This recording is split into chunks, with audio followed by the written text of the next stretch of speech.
Amateur de réalité virtuelle et de technologie immersive, c'est Nick de TR.fr et aujourd'hui nouveau tuto très rapide puisque je vais vous expliquer comment activer du super sampling sur votre Oculus Quest. C'est-à-dire comment booster la résolution de votre Oculus Quest, la multiplier par 2. Alors déjà pour pouvoir augmenter la définition de votre Oculus Quest, il va vous falloir le passer en mode développeur, installer tout ce qui va bien côté ADB, autoriser l'Oculus Quest à être en mode développeur sur votre ordinateur. Tout ça est expliqué dans mes précédentes vidéos que je vous mets dans les commentaires. Quand l'Oculus Quest est prêt, il vous suffit ensuite d'aller télécharger un petit fichier qui s'appelle Quest ASM que j'ai récupéré dans les commentaires d'une vidéo de Sweviver, super youtubeur que je vous conseille. Et ce fichier, je l'ai mis donc dans mon répertoire ADB parce que je trouvais ça plus pratique. Il suffit de connecter votre Oculus Quest sur votre ordinateur, de double-cliquer sur le fichier pour pouvoir l'ouvrir et ensuite de faire votre choix dans la liste. Ici, pour doubler la résolution de votre Quest, ce sera le choix 5.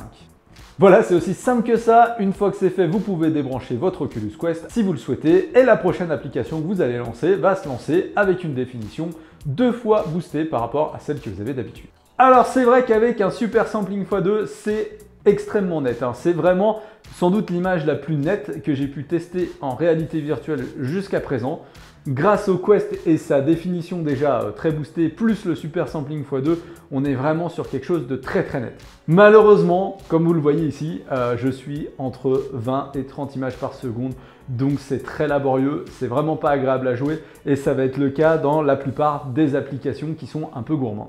Quand j'entre dans ma zone qui est beaucoup moins gourmande en performance, j'arrive à tenir les 72 Hz et c'est vrai que c'est super beau à tel point que si je me mets face à mon test de vue, je me retrouve avec la possibilité de lire la ligne tout en haut et donc d'obtenir la note maximum de 10 sur 10. C'est la première fois dans un casque de réalité virtuelle.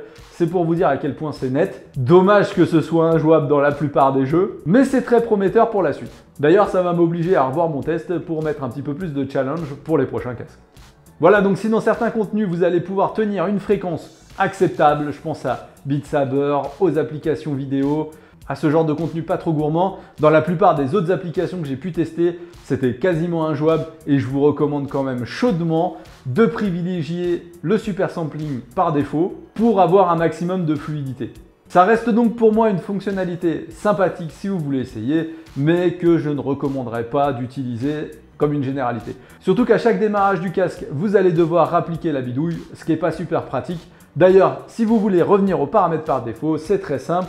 Il vous suffit de redémarrer votre Oculus Quest et vous allez retrouver vos paramètres par défaut. Par contre, c'est vrai que c'est quand même incroyable, les contrôleurs là sont ultra nets en super sampling x2 et là comme c'est fluide, c'est vraiment génial et prometteur. Et voilà, vous savez à présent comment multiplier la définition de votre Oculus Quest. J'espère que cette vidéo vous aura été utile. Si c'est le cas, n'hésitez pas à la partager, à la commenter, à la liker, à vous abonner à la chaîne si ce n'est pas encore fait en activant la petite cloche en bas. Et moi, je vous dis à très bientôt pour de nouvelles aventures en réalité virtuelle.